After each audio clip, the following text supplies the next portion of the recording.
Browns over 9.5 wins, plus 140. Browns to make the playoffs, plus 140. Essentially, what Vegas BetMGM is telling you is they think 10 wins is what it's going to take to make the playoffs in the AFC this year. Do you find that interesting? Like, do you see an angle? Maybe is it better just to take the Browns to make the playoffs because they could win 9 games and still make it? Do you like taking the over win total at 9.5 and even 10 wins might still not get them in the postseason? Any thoughts on just that, the win total and the playoffs kind of being the same number? Yeah, so it depends where you want to go for the win total, right? So you can go 8.5, but you're going to have to pay a ton of juice if you want to bet the over. And then you said the juice is on the under at 9.5, right? Yep, Okay. minus 175. Yeah. And so what's the play that you want to make here? I would say playoffs at plus 150. That's a pretty good bet. But if you're doing playoffs, that probably means they're getting to 10, especially in the AFC. Like NFC, maybe you could sneak in with 9, but you're probably getting to 10 wins. So it's pretty close, plus 140, you said, as opposed to plus 150 that you could find out there to make the playoffs. That's where I would go. And if you're looking at the division, your Ravens are the favorite, plus 135. That makes perfect sense. Cincinnati, really close. I'm actually a little surprised at how close Cincinnati is. The betting market is saying that they're almost just as good. But Baltimore, and I understand because of the quarterback situation. But what I don't understand is Cleveland being so far back. I think agree. what they've done is they've earned more respect in everything that they dealt with last year. The third favorite, I don't have a problem with that. They should be. They should be ahead of Pittsburgh and behind those other 2 teams. They should be the third favorite. The price is where I disagree. When you can go out there and find 6-1 on the Browns to win this division, and I know they're chasing 2 teams. I get all that stuff. And quarterback play not up to par with those other 2 teams. Understood. But they've earned the right to have a shorter number. And that's what I keep staring at with Cleveland. Yeah, I know they're not the best team in the division. And, maybe things went their way a year ago. But 6-1 for them to win that division, that is something that I've got to take a hard look at. Joe, it's one of my favorite divisional bets of the NFL season, but just strictly because of the price, is taking the Browns. I completely agree with you. One of my strong takes, too, of the NFL season is I like the Ravens win total under 10.5. I think there's a chance that the Ravens miss the playoffs as well, just because of how hard their schedule is going to be, how much they're losing on both sides of the ball, losing Mike McDonald as their defensive coordinator. I think it could be a tough season for them. The Bengals on paper, I think everybody expects them to bounce back. Joe Burrow's never had a normal offseason. He's always gone in to the season with an injury, and the Bengals always start slow. And then you got the Browns, right? Again, the big question is Deshaun Watson, and I don't expect him to do a complete 180. I don't expect him to turn back into Houston Texans Deshaun Watson, but I don't think he needs to, Joe. I mean, that defense is so dominant at home. If they can just be half of that on the road, that'll be an improvement. They went out and got Jerry Jeudy, another target to go along with Amari, to go along with Njoku. Chubb's coming back, and again, off of a major injury. We'll see what he looks like. Chubb, I thought, was one of the best pure running backs in football before he got hurt. So I think, he'll still be pretty good. And then that offensive line that you mentioned, I mean, they lost Conklin, they lost Wills. Teller will be back. I mean, that's one of the top 5 O-lines in football. Stefanski's a great head coach.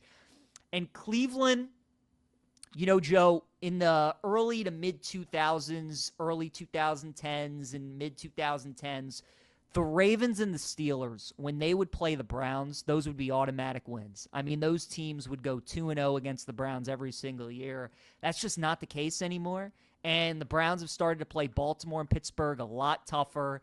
And if there's one team in the NFL that Joe Burrow has really struggled against, it's always been Cleveland. He cannot figure out the Browns. I think he only has like 1 or 2 wins against the Browns in his career. So he's really struggled against them. And the schedule for Cleveland compared to what Baltimore and Cincinnati have to deal with. On paper, much easier for Cleveland. And really, all of their toughest games are going to be at home. Dallas is at home this year. Kansas City's at home this year. Miami's at home this year. Philadelphia on the road's really that one tough game that you look at and you're going to be like, all right, it's going to be a difficult road game. But for the most part, all the tough opponents are going to be at home. And I think their schedule matches up pretty well for them. I like the price next to them as well. And, just because of how beaten up they were last year, you wouldn't expect them to be that beat up again heading into the season. Let me ask you about the luck factor. Okay. So I mentioned that things went their way. And that is something, when it happens, people will bet against it the following year. And I'm wondering if this is a case where you ignore it. One score games, Cleveland Browns go 6-2 last year. I looked at games decided by a field goal or less, PJ. The Browns were perfect 5-0. My argument against fading that, meaning going against the Browns this year, would be like 5 different starting quarterbacks, 13 guys on IR. You mentioned 26% of the payroll, including Nick Chubb. We'll see when he's going to be ready to start the year. And you have those sorts of edges with backup quarterbacks when you have a great coaching staff. And that's what you have with Stefanski and company and an elite defense. So it doesn't really shock me when you have a terrific coach and a terrific defense and you're winning close games. It's tough to repeat, but the expectation is you're going to have your starters on offense. You can't expect them to be that beat up again. So I would be careful about going against the Browns just because they won a lot of close games. Thought it was interesting that our guest, Jonathan Peterlin, he was all in on Watson. He's like, yes, I saw the strides in year 2. There's quite the debate over that. Some people agree with him, and some people like, he's not what I remember with the Texans. He's not anywhere close to that level. And then Flacco comes in and just demolishes the numbers. Puts by far the best numbers up of the year. He had a higher interception rate, but you're going to get that, and it's Joe Flacco, and he's slinging it as much as he was. But it was impressive. Watson didn't look as good as Flacco. I don't think you could really argue that. Like, we just haven't seen it. Now, I do recall that perfect second half, in a big game. And Watson, those numbers, I think, are a little jaded because when you look at it, it was mostly against good defenses. It was divisional games, which are lower scoring. You're not going to see these shootouts in divisional matchups. So you want to take it with a grain of salt. But as far as if you're considering going over with Watson, I don't know how you do it. I don't know how you do it because he hasn't put together a full season in a long time. Some of it is his own doing. I understand that. But he's been around 1,100 yards, 1,100 passing yards each year in Cleveland, and the number's 3,350. 3,350 in the hook, 18 and a half passing touchdowns. If he's going to pass it a ton, maybe, I just can't, man. It's under or nothing just because he hasn't put together a full season. Yeah. No, I agree. And again, the case is like maybe he regained some of what he had in Houston and what Flacco is able to do. I don't know how you can bet it either, though. I agree with you. I think the only thing really that is worth a bet in the futures market is any Myles Garrett related prop, plus 500 for him to have the most sacks, plus 750 for him to win Defensive Player of the Year. Obviously, one of the most dominant players in the NFL. Him, Micah Parsons, and TJ Watt, Joe, it feels like are going to be the 3 favorites here for the next couple of years. It's just you're trying to choose between one of those 3 guys to win the award. I think Garrett is a good option. Obviously you figure he's going to have double-digit sacks. The question is, can he get you 15+? Can he maybe even get you 20+? And then Defensive Player of the Year certainly has a shot. It does feel like you're getting a pretty good price at plus 750.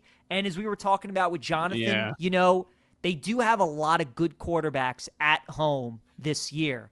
And that Browns defense was so good at home. So certainly going up against marquee quarterbacks, if he has some dominant games, the Browns are able to win some of those.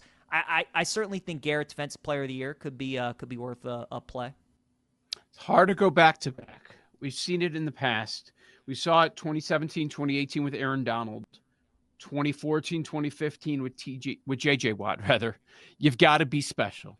You got to be special if you're going to do that. Is Garrett on that level? Watt in his prime, Aaron Donald in his prime? I mean, it's a fair question. It felt like this past season was Garrett's turn, right? And when you look at the recent winners, it's usually the same names. Like, there are never any surprises. It's never a 50 or 75 to 1 shot that steps in and they win the Defensive Player of the Year, unless you're talking about Stephon Gilmore. Like, that was a big price in 2019. It was one of those years where you just didn't have an elite pass rusher that just really stood out, played the whole year, had the numbers. So they took the best player on the best defense that New England year. You've got to have a strong defense. Now, I expect the Dallas defense to regress. But if they don't, and Parsons is great, doesn't have one yet, in that award, it feels like it's Parsons' time. And, yeah, the value is there because the expectation is that Garrett doesn't go back-to-back, because it typically doesn't happen unless you're talking about an all-time player. Did you see a much better version of Watson last year? Definitely. Go back and look at the Arizona game, look at the Tennessee game. The only game he truly struggled with, was, I would say, week 1, Cincinnati, when they beat the Bengals by 20-plus points, and Joe Burrow threw for a whopping 82 yards because the conditions weren't great. You'll go back and look at the box score, and you'll be like, what happened to Deshaun there? It's like, well, first off, let's point at the car wreck that happened with Joe Burrow, but the conditions weren't great. It was raining on and off. It was what it was. There was actual signs that Deshaun was getting it in this offense. He went 14 for 14 in the second half against the Ravens, got a win against a 13-win Ravens team. He was doing a lot that I think went under-recognized maybe by the national media because it was such a small sample size. But you could see the growth there. Now, does that mean I'm buying Deshaun Watson stock for this upcoming year?